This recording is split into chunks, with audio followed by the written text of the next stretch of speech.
Prove to me that God exists, skeptics sometimes demand. Well, think about the word proof for a moment. Cold, hard, strict proof really only exists in a few very narrow areas of human inquiry, such as maths or logic. In most areas of human study, such as philosophy or art or history or even the sciences or law, for example, we don't rely on proof so much as looking where the evidence points. We weigh the evidence that we have and we determine what best explains the evidence. Let me illustrate. Imagine that I were to go for a walk in the woods near my house with my friend Tom. Now, I'm convinced that in these woods lives the Canadian national animal, the beaver. Tom is a skeptic. Well, after a few minutes walking, we come across some animal dung, some animal scat lying on the path in front of us. I point to it and I say, "Look, Tom, that's beaver scat, beaver dung, proof that beavers live in these woods." "No," he says, shaking his head skeptically. "Those were droppings left by the lesser spotted maple mouse." I shrug my shoulders, we walk on. A few minutes later, we see some trees standing by the side of the trail, bearing the clear signs of gnawing, of tooth marks a couple of feet off the ground. "Look," I say, "beavers bit those trees. Beavers have been at work in these woods." He shakes his head skeptically. No," says Tom. "Those trees were chewed by deer, very short deer with very sharp teeth."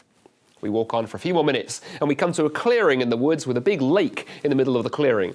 The lake has been formed by sticks laid across a stream, and in the middle of the lake is what appears to be a beaver lodge made of sticks. I point to the lodge and the dam and I say, "Look, Tom, what more evidence do you need? A beaver lodge, a beaver dam. Beavers live in these woods." No," he says. "There were heavy rains last week, don't you remember? And floods have swept through these woods and just arranged those sticks in a way that looks like beaver activity, but there are no beavers here."